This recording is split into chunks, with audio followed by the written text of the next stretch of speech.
Halo, Halo. kembali lagi bersama kami berdua. Ya, semoga nggak bosen ya dengerin. Ya, Gak kalau bosan. bosen nanti kami cari podcaster lain lah. Gitu. Ya, ini sekarang ini direkam pas Desember ya. Pas Desember. Bulan Desember, awal-awal Desember.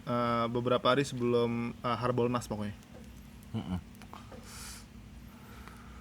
Ya, kita nggak usah ngomongin di keranjang e-commerce kita ada apa ya. Iya. Eh, Kemarin gue ngecek ada pengumuman jadwal senam PTN sama UTBK. Kapan? Itu Padahal gue ngecek.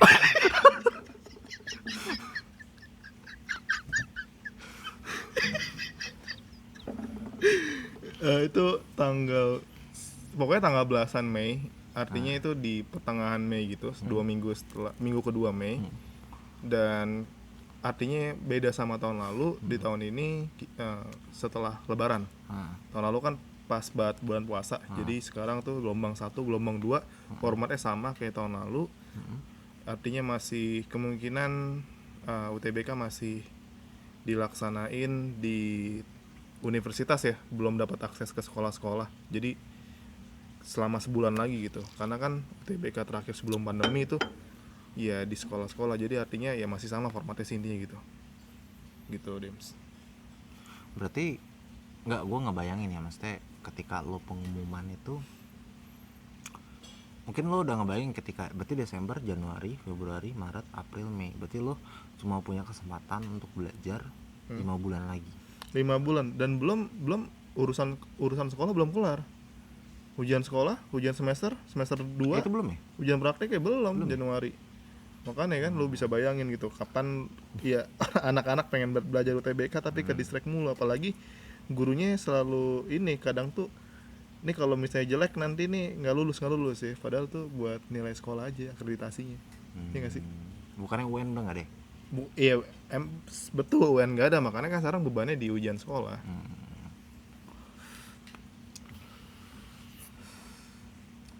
Tapi gue mikir ketika lo cuma tinggal 5 bulan lagi gitu ya, gue mikir lebih ke lo bakal mikirnya gimana? Bakal mikir masih 5 bulan lagi atau tinggal 5 bulan lagi? Atau Kalau atau ini deh apa kayak anak-anak bimbel lo deh.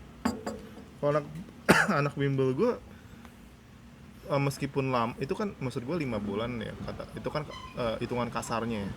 Nggak, persepsi mereka maksud persepsi gue. persepsi mereka tuh kalau menurut gua itu sangat itu cepat banget men. Berarti tinggal 5 bulan lagi. Iya, Ngerti kan bedanya kan? 5 bulan kayak Ngerti kan bedanya ya? nyatanya, tapi perasaannya belum lagi nanti ngurusin buku tahunan sekolah segala macam tuh kayak kalau cuma 2 bulan doang atau Buku tahunan sekolah tuh nggak penting guys.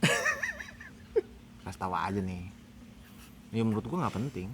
Ya maksudnya lo punya buku tahunan yang isinya tuh yang lo kenal paling 10%-nya gitu. Menurut gue ya. Yes. Gitu. Kalau kita dulu mungkin kalau orang-orang yang 10-20 tahun yang lalu itu mungkin perlu. Kenapa? Karena mereka mungkin sedikit punya akses untuk berkomunikasi gitu kan. Kalau sekarang kan ya lo pada follow Instagram kan?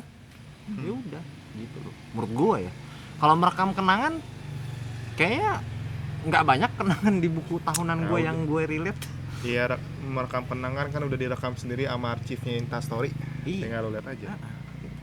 Jadi menurut gue nggak usah bikin buku tahunan lah, buku story tahunan. Iya. Tapi itu juga biasanya udah di udah di compile kan sama Instagram Iya, tinggal lihat Instagram aja.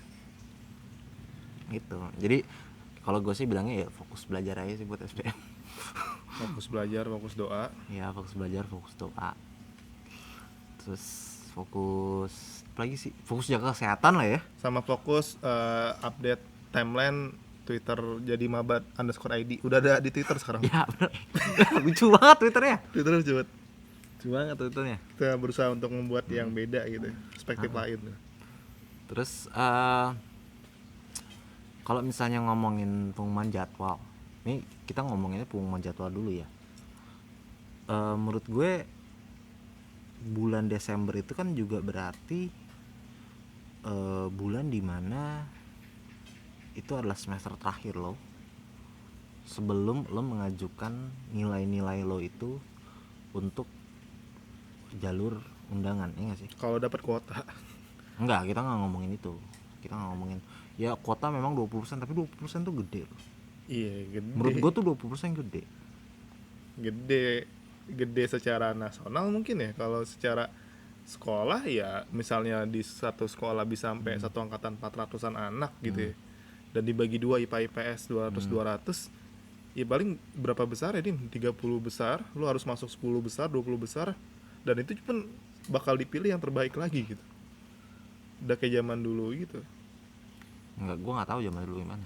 Ya kayak dulu pas masih PMDK gitu ya. Oh, nah itu nanti gampang lah, itu gampang lah. Maksud gue lebih ke persepsinya gini, kayak lo 30 besar apa segala macem. Kalau gue, menurut gue undangan itu ya, tapi undangan tuh tepat tuh diperjuangkan ya. Patut diperjuangkan kalau misalnya memang dari jauh-jauh hari, bahkan Undangan dari itu, pas kelas 10. undangan itu rapat dari kelas 10. Kata guru sih, kata guru BK sih gitu. Diajarinnya kan selalu dari kelas 10. Harus stabil nilainya, jangan sampai turun rata-ratanya. Kalau bisa kalaupun turun stabil, kalau bisa tuh nanjak. Nah, gue punya pengalaman betul nih. Ya.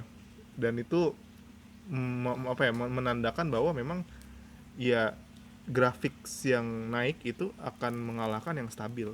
Tapi gue nggak tahu ya di luar itu sistem undangan tuh sebenarnya gimana. Masih tanda tanya banget sih. Soalnya menurut gue sistem undangan itu, pertama lo taruhlah lo dari yang terbaik dengan yang terbaik gitu. Tapi kan pasti ada nilai itu, kan ada beberapa matkul yang nilai itu subjektif nggak sih? Menurut gue ya. Matkul apa gitu. Mapel nih? Mapel. Mapel. Ya gitu-gitu. Cuman ya kalau ini subjektifnya gimana sih? Mungkin masih yang pendengar masih belum paham nih. Ada nggak sih yang beberapa mata pelajaran yang sesuai gurunya? Iya. Ada kan? Ada yang mukul rata. Dan itu diujikan, dilihat juga di ituan. Iya. Kalau nilai olahraga gue doang yang bagus gimana? Ya sulit sih. Ya udah lu jadi. Ya kalau gue mau masuk UNJ jurusan olahraga, iya boleh. Mau masuk olahraga gitu. Itu. Ya nggak apa-apa. Ntar kalau udah lulus nih, diangkat CPNS. Gue nggak usah matematika, tapi gue bisa tiger sprong. Gitu. Tapi gue jago tiger sprong gitu.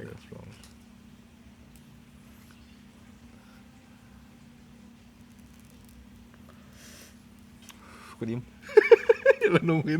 Nungguin dulu. Kita nungguan. Ya, tapi berarti Desember ini semester penutup. Semester penutup bisa dibilang. Semester penutup. Berarti sebenarnya pertanyaan juga sih kenapa dibilang semester penutup. Karena sebenarnya masih ada semester 6. Kayak misalnya gini loh. Lu masih dapat materi. Kayak misalnya fisika itu materi yang paling terakhir fisika modern. Belajar relativitas di situ, biologi. Ya tentang apa namanya, gue lupa lah, pokoknya ada. Jadi tetap ada sebenarnya, makanya di Januari nanti setahu gue sebagai pengajar les gitu ya. Nah itu nanti roadmapnya itu pertama ujian semester dulu. Ujian semester 6 berarti deh, atau semester genapnya anak kelas 12 kelar ujian praktek. Ujian praktek kelar, tryout buat tuh ujian sekolah, karena lu diuntungkan gak ada UN. Kalau dulu kan habis ujian sekolah UN, jadi penutupnya di UN. Kalau di sini ujian sekolah. Dan ada yang lucu coy, murid gue. Jadi di tahun lalu nih. Itu ya untuk muridnya Adip lagi diomongin nih. Jadi dia sendiri yang curhat gitu kan. Nah, jadi curhatannya Adip di-spill. Nah, jurusan yang lu jangan ketawa dulu, cerita dulu. Yes, ada jurusan teknik yang paling jago spill ya, teknik spill namanya. Udah. Yaudah, itu ada beberapa yang lucu cuma kalau ditulis doang ya. Iya. Nah itu lucunya adalah itu kan bulan apa ya, gue lupa. Jadi tuh sampai mendekati UTBK, sekolahnya dia tuh belum gelar ujian sekolah. Kenapa? Sampai ya mungkin jadwalnya beda karena dia di swasta BTW. Oh. Di swasta, terus gurunya santai banget ngomong gitu. Apa? Murid gue nanya, "Pak, ini kita kapan ujian sekolahnya?" Ya udah, hari Senin aja. Nah, hari Senin itu UTBK hari pertama. Ah, gimana ceritanya, Pak? Ya udah, kalian UTBK paginya nih. Nah, siangnya kalian ke sekolah, ujian sekolah. Enak banget ya. Bapak Ibu, tolong kalau bikin sekolah nggak niat tutup. Tolong lah ini, tolong. Ini nasib anak bangsa ini. Iya, betul. Tapi gue nggak tahu ya, itu mungkin kebijakan sekolah yang ya kita nggak tahu ya, kita nggak tahu seluk beluknya karena kan berdasarkan cerita murid lo ya. Murid gue. Gitu. Tapi menurut gue juga di undangan itu atau senam PTN yang dikasih yang menjadi sistem itu adalah kadang bingung juga sebenarnya. Kayak apa ya, kayak gue pengen masuk jurusan sastra Indonesia misalnya, atau gue pengen masuk sejarah, tapi gue juga harus memperjuangkan nilai-nilai fisika gue, nilai-nilai biologi gue kalau lo anak IPA ya. By the way banyak kan yang nyebrang gitu banyak. Tapi kalau senam PTN bisa nyebrang kan? Setahu gue beberapa tahun ada yang bisa, dan kalau kali ini kayak nggak bisa deh. Udah lebih ketat gitu loh. Kayak lo IPA ya IPA aja, IPA ya IPS aja, ngapain lo murtad gitu kan? Ya suka-suka anaknya dong. Ya suka-suka anaknya, yang berkuasa siapa? Nadiem. Ya gitu. Nggak salah dong. Nggak Salah dong. Nggak salah. Menteri Pendidikan dong. Mas Menteri Dong. Mas Menteri. Ya kan? Jadi setahu gue sih emang nggak bisa. Oh gitu. Tapi nggak tahu ya, kita belum. Ya ini kan masalah bukti kan. Karena kalau gue lihat tuh sistem senam PTN itu nggak jelas di reveal detailnya. Cuman ya udah berdasarkan nilai rapot, ya kan? Kita nggak tahu nilai rapot seperti apa yang akan dilihat, nilai rapot yang sebelah mana yang dilihat. Misalnya gini kayak gue pengen masuk jurusan olahraga misalnya. Ya kalau gue jago Tiger Sprong apa sih? Gue nggak tahu deh itu tadi. yang lompat. Lompat. Tiger Sprong, ya kan? Ya harusnya Tiger Sprong gue dong yang dihitung. Iya sih. Iya kan? Benar. Yang jago biologi, yang jago sejarah. Sejarah ngapain? Yang paling ingatan yang paling gede gitu. Enggak, mesti yang jago sejarah, yang nilai sejarahnya gede maksudnya. Berarti harusnya harusnya dilihatnya nggak dilihat nilai sejarahnya dong. Harusnya dilihatnya nilai Tiger Sprong gue. Iya. Misalnya gitu. Makanya memang senam PTN ini menurut gue agak gimana gitu. Ya udah, giveaway aja nggak sih? Hah? Jalur masuk PTN, jalur giveaway. Ya ada yang ngomong gitu. Tapi ya mungkin yang dapet juga pasti nggak terima lah. Ya mesti ya gue merasa gue belajar gitu. Iya betul. Tapi masalahnya adalah ketika lo ngambil jurusan yang menurut gue apa ya? Yang menurut gue jurusan yang mungkin nggak ada di mata pelajaran lo gitu. Yang dinilai tuh yang mana? Kayak misalnya ada tuh jurusan namanya Aktuaria itu belajar asuransi gitu ya?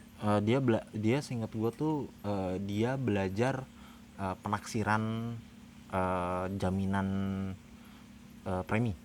Iya. Gua. Dan jebolannya gitu. tuh banyak di asuransi. Iya. Gue dulu mikirnya aktuaria ngomongin akuarium. Maaf ya anak-anak aktuaria, sorry. Nanti kalian kita undang lah. Buat ngomongin aktuaria. Iya. Aktuaria apa akuaria sih? Aktuaria. Oh. Di vokasi tuh adanya. D3 pada udah D4. Emang itu Aktuaria? Gue malah ingetnya MIPA loh. Emang ya? Nggak tahu.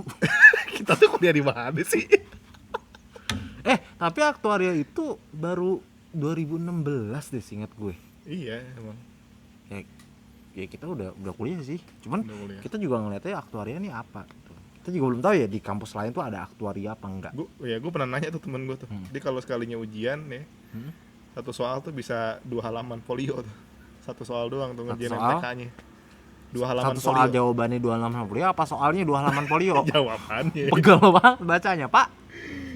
Jawabannya dong. Biasa itu anak sejarah. Ya salah sejarah. Iya. Anak sejarah gitu. Nah, balik lagi. Ini kan semester ya, ini berarti itu ngomongin SNMPTN ya?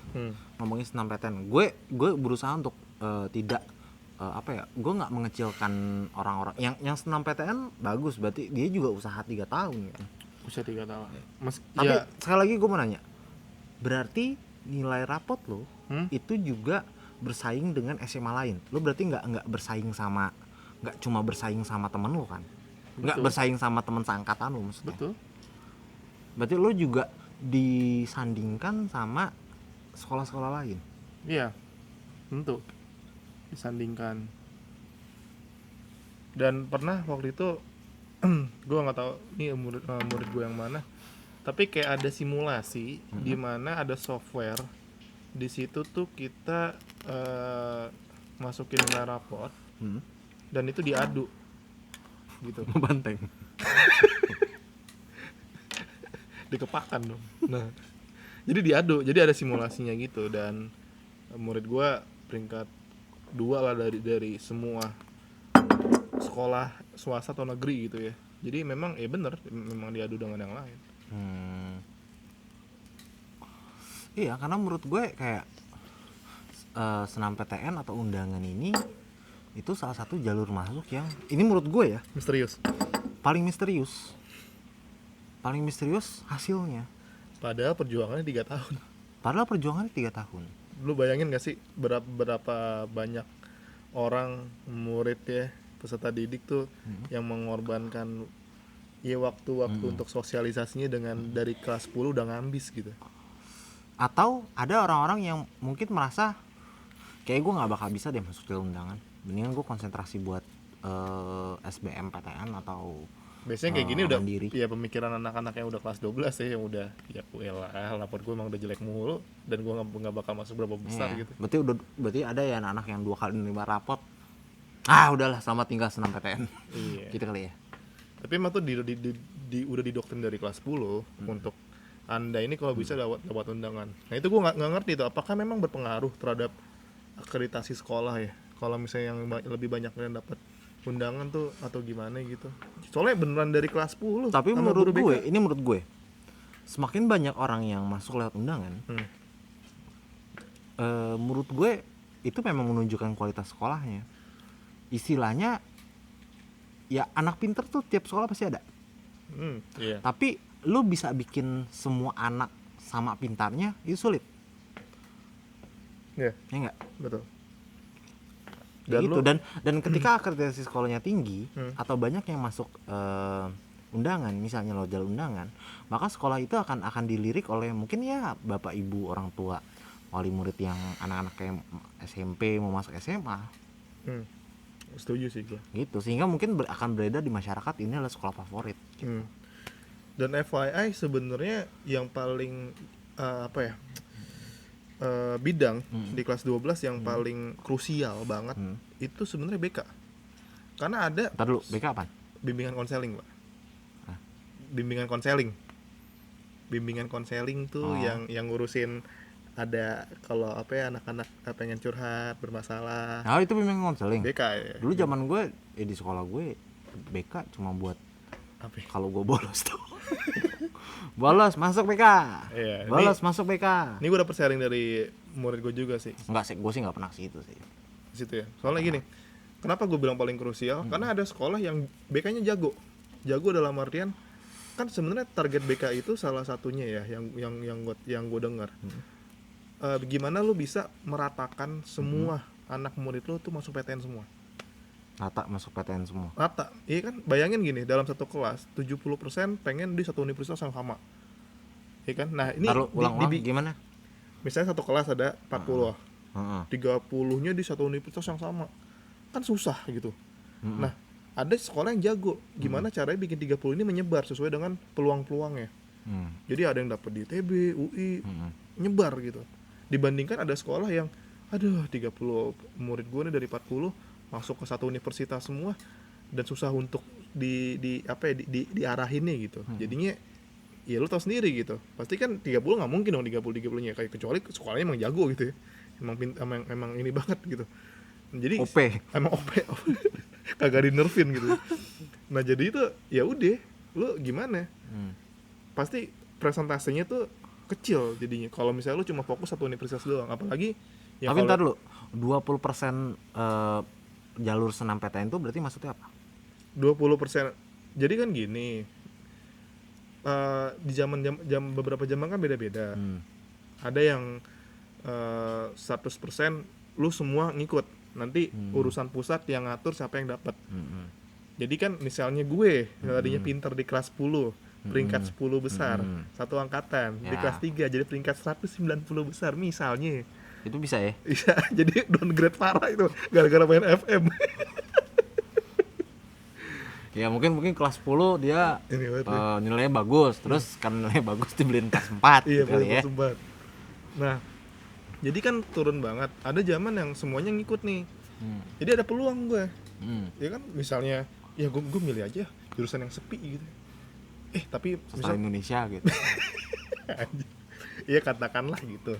Dapat. Ya sepi, itu sepi. Sepi. Gue terakhir gue lihat sepi. Yang ramai masih kedokteran. Iya. Nah, kalau yang sekarang beda kan. Kenapa? Karena jalur undangan itu dilihat nih, wah kualitasnya kenapa jadi banyakan yang lebih baik yang anak UTBK, yang SBMPTN dulu, makanya digedein lagi yang SBM gitu. Nah, ketika jalur SBMPTN itu dinaikkan, yang terjadi adalah semua undangan kan jadi berkurang. Oleh karena itu nggak bisa nih kalau gue udah peringkat 190 besar seangkatan, nggak mungkin bisa. Paling yang diambil yang berapa nih, bisa cuma 10 besar, 20 besar sesuai dengan akreditasi sekolahnya. Ya makin jelek akreditasi sekolah lu, ya mungkin paling cuma 5 besar atau 10 besar, itu pun paling bisa dihitung pakai jari. Berarti akreditasi sekolah itu juga menentukan berapa yang masuk. Nah, jadi kalau di bola itu kayak berapa kuota Liga Champion. Iya, boleh. Ya, kalau Liga Inggris, Liga ini kan langsung 4 gitu 4 ya. gitu kan. Kalau liganya Ukraina atau itu liganya kan, Liga ini kan nama negara yang aneh. Azerbaijan gitu. Sama Gabon. Gabon enggak ada apa-apa. Kan kita ngomongin Liga Champion. Gitu. Iya, bisa dibilang gitu kan. Kalau itu kan kalau misalnya liga-liga yang terkenal juara liganya doang, itu pun harus playoff kan.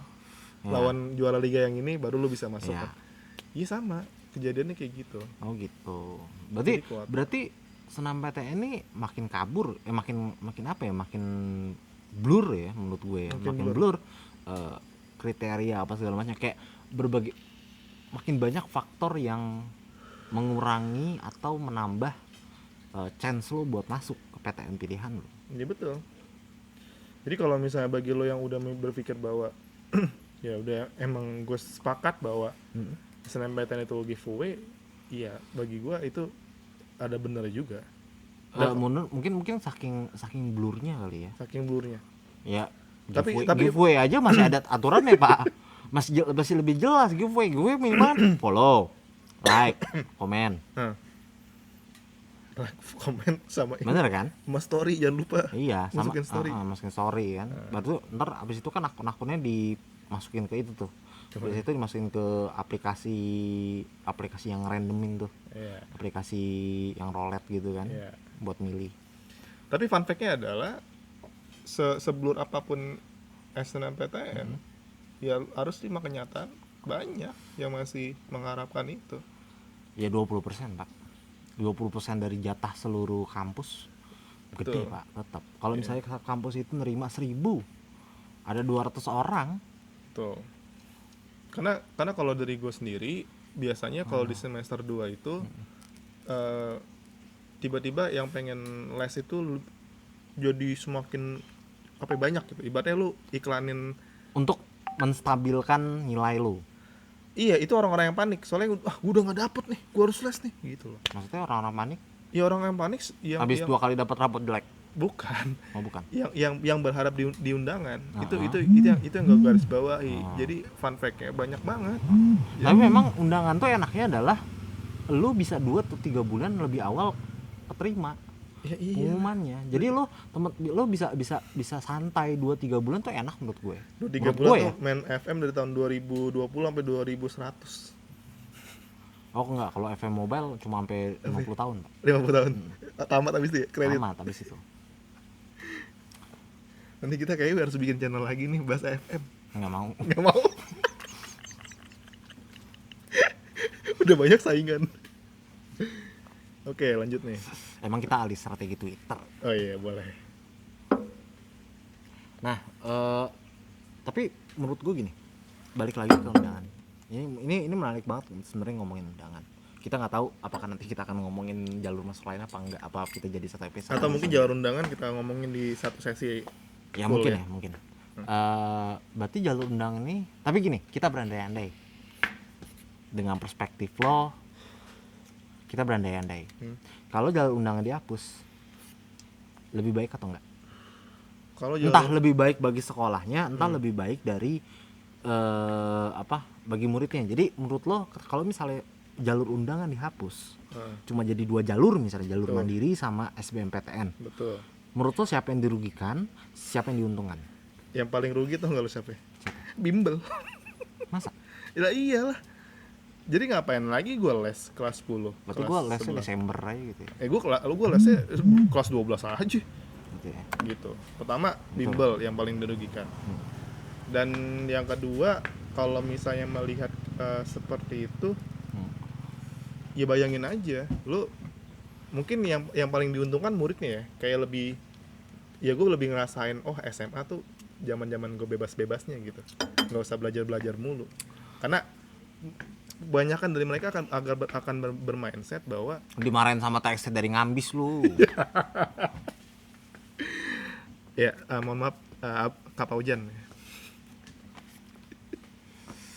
Nah iya, jadi iya, lu bayangin aja nih ya, lu masuk SMA, tar aja lah gue belajar kelas 12 aja semuanya ya, kecuali gue memang jor-joran kelas 12 aja gitu ya. jor-joran gue kelas 12 aja gitu. Ya udah, berarti sekolah SMA setahun aja.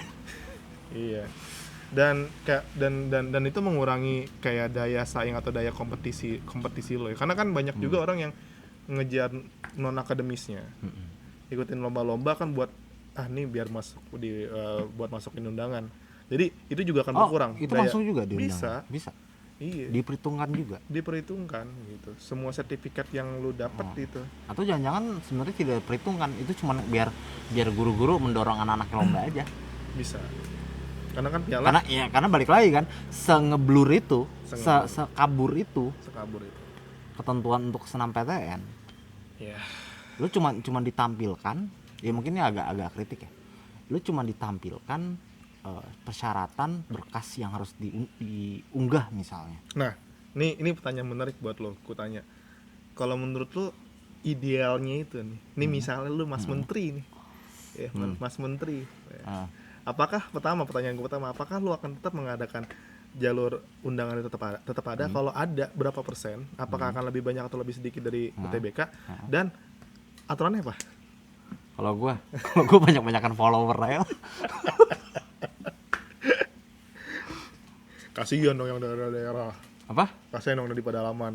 Ya, salam dari Binjai kemarin. Iya juga. Banyak itu followernya. Iya sih. Iya. Untuk menyambut Indonesia 4.0. Tapi gimana 4.0. nih? Tapi ini kalau ngomong serius ya. Menurutku gini. Sebenarnya jalur undangan tuh bagus aja, ya enggak? Ada jalur di mana jalur menghargai kerja keras lo selama di SMA. Kalau di luar negeri ada nggak sih? Gue penasaran. Nggak tahu. Ntar kita cobalah teman kita yang di Zimbabwe. Kita tanya. Dulu masuk Universitas Zimbabwe gimana? Nah kita tanya lah. Enggak, tapi menurut gue ini jawaban serius gue adalah itu bagus. Cuman memang faktor atau bukan apa ya? Poin-poin yang dipertimbangkan tuh sebenarnya harus dibuka menurut gue. Harus transparan itu. Iya, harus transparan. Kalau jadi transparan. Misalnya lo mau masuk jurusan aktuaria. Betul. Dijelasin, jurusan aktuaria akan mempertimbangkan nilai matematika, apa lagi, matematika, akuntansi misalnya, sama dan mungkin skill di luar soft skill nggak sih, kayak misalnya Excel. misalnya Excel misalnya. Apa berarti kan kemampuan computing misalnya, komputer gitu kan, misalnya 3 itu. Nah lo kan bisa fokus di 3 itu. Iya sih Gitu. Ini menurut gue ya, jadi menurut gue adalah bagaimana lo memfokuskan skill lo. Jadi lo minimal ya tadinya lo waktu lo 10 jam dipakai untuk buat 10 pelajaran, karena lo cuma fokus sama 3 pelajaran karena lo pengen masuk aktuaria misalnya, lo bisa pakai 7 jam sisanya untuk ya upskilling, atau lo bisa buat bermain, nyari teman, nongkrong, yang menurut gue penting ya, atau ya healing lah, sekedar untuk beristirahat aja. Gitu. Karena menurut gue gini, apalagi di tengah-tengah belajar online kayak sekarang, dan capek loh mantengin layar terus. Iya asli capek loh. Dan guru-gurunya pun gue yakin juga akan sangat terbebani. Bener. Itu makanya gue tanya, Tigers Pro kan harusnya ngaruh ketika gue pengen milih jurusan olahraga. Tapi yang menjadi catatan gini Dims, lu tuh gini, dari dulu kan utopianya adalah gue pengen masuk SMA, terus gue pengen belajar sesuai dengan bakat gue aja. Atau passion lah. Kalau bakat mungkin belum kelihatan. Gue juga di 4 tahun kuliah ternyata bakat gue ngoceh men. Padahal sejarah yang penting nulis. Iya. Nah itu nggak mudah menemukan passion itu, kayak misalnya gue ambil contoh lah, misalnya gue nih dari sampai akhirnya gue berpikir bahwa untuk ke bahasa Indonesia, awalnya aja gue pengennya ke biologi, jadi panjang. Nah makanya di sini yang perlu digarisbawahi bagaimana sekolah itu membantu anak-anaknya untuk minat lo tuh di mana, gitu loh. Itu kan yang menjadi pertanyaan.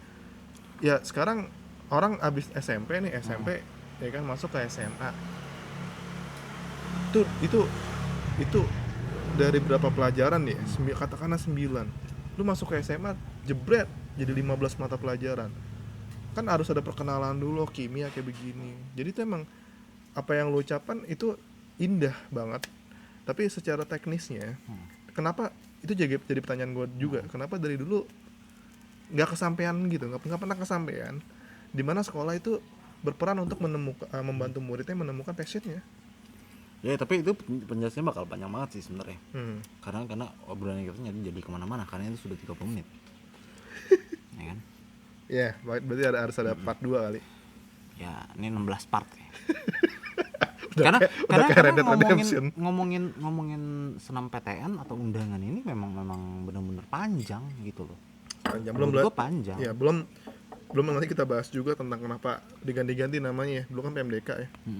Kenapa jadi SNMPTN? Ya, kalau gue sih tidak peduli sih mana. Lah, yang penting gue keterima. Iya, boleh. Jadi gimana nih? Ya, menurut gue undangan atau senam PTN itu ya ada kurangnya, ada juga lebihnya. Lebihnya tadi ya ini jalur. Tapi lebih banyak lebihnya apa kurangnya sih menurut lu? Ya bagi yang nggak keterima banyak kurangnya dong. Iya nggak, benar nggak? Ya kan, yang bagi yang keterima mah enak. Lo bisa 2-3 bulan santai gitu. Asli. Mana kayak lo ke sono kayak naik gunung Nepal gitu. Pas sudah nyampe di puncak main FM. Tapi di Nepal di puncak gunung kayak Himalaya gitu ada sinyal internet ya? Ya lu bawa aja modem gitu. Nggak ada juga ya. Kalau nggak ada sinyal internet gimana Pak? Ya udah itu nanti kita bahas lah di podcast siapa. Ya udah, pokoknya ya itu sekian lah ya. Ya kesimpulan kita, jalur undangan itu punya beberapa kekurangan, punya beberapa hal yang kita pikir perlu transparansi di situ. Betul. Dan balik lagi, pilihan senam PTN, SBMPTN ataupun mandiri itu mungkin masih jadi pilihan. Dan ya kalau misalnya lo pengen berjuang di situ ya memang ya itu patut diperjuangkan gitu. Ya, kalau dari gue pesan terakhir gue, mau lihat temen lu dapat undangan, mau lihat temen lu dapat UTBK, bahkan nanti ada mandiri, bahkan nanti ada jalur internasional.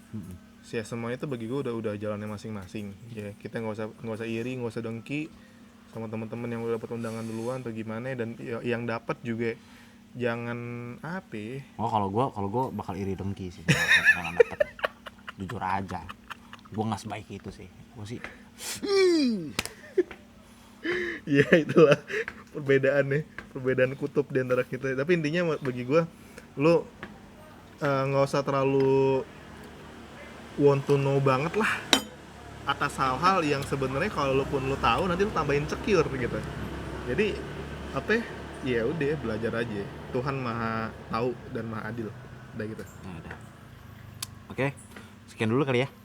Sekian. Oke, bye bye.